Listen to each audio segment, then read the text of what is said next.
പണ്ട് എത്ര പണ്ടെന്നോ ആർക്കുമറിയാത്ത കാലത്ത് ഭൂമിയിൽ മഹാപ്രളയമുണ്ടായി. എല്ലാം നശിച്ചുപോയെന്ന് തോന്നിപ്പിക്കുന്ന ആ പ്രളയത്തിൽ സൃഷ്ടികർത്താവായ ബ്രഹ്മാവ് പോലും ഭയന്നുപോയിരുന്നു. ആ സമയത്താണ് നാരായണനായ മഹാവിഷ്ണു തന്റെ ദിവ്യമായ രൂപത്തിൽ പ്രത്യക്ഷപ്പെട്ട് ബ്രാഹ്മാവേ, വിഷമിക്കേണ്ട, പ്രപഞ്ചം വീണ്ടും സൃഷ്ടിക്കാൻ സമയമായിരിക്കുന്നു എന്ന് അരുളി ചെയ്തത്.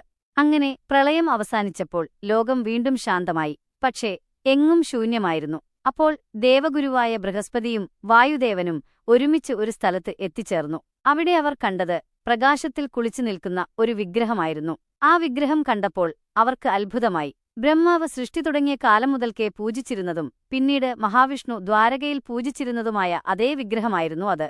ദ്വാരക പ്രളയത്തിൽ മുങ്ങിത്താഴാതിരിക്കാൻ മഹാവിഷ്ണു തന്നെ ഈ വിഗ്രഹം സംരക്ഷിക്കാൻ വായുദേവനെ ചുമതലപ്പെടുത്തിയിരുന്നു. അങ്ങനെ വായുദേവൻ ആ വിഗ്രഹം ചുമലിലേറ്റി സഞ്ചരിക്കുമ്പോൾ ദേവഗുരുവായ ബൃഹസ്പതിയും അദ്ദേഹത്തോടൊപ്പം ചേർന്നു.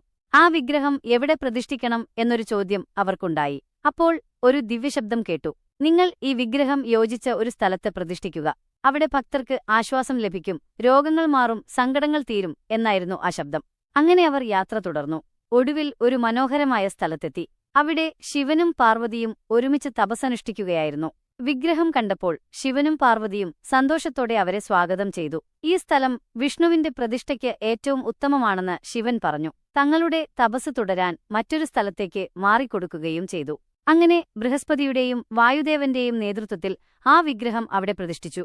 ദേവഗുരുവായ ബൃഹസ്പതിയുടെ ഗുരു എന്ന പേരും വായുദേവന്റെ വായു എന്ന പേരും ചേർത്ത് ആ സ്ഥലത്തിന് ഗുരുവായൂർ എന്നു പേരുവന്നു. അങ്ങനെയാണ് ഗുരുവായൂർ ക്ഷേത്രം ഉണ്ടായത്. അവിടത്തെ ഉണ്ണിക്കണ്ണൻ ലോകമെമ്പാടുമുള്ള ഭക്തരുടെ സങ്കടങ്ങൾ തീർത്ത് അനുഗ്രഹം ചൊരിഞ്ഞ് ഇന്നും കുടികൊള്ളുന്നു. കാലമെത്ര കഴിഞ്ഞാലും ഗുരുവായൂർ ക്ഷേത്രത്തിലെ ഉണ്ണിക്കണ്ണന്റെ ഐശ്വര്യവും അനുഗ്രഹവും എന്നും നിലനിൽക്കും.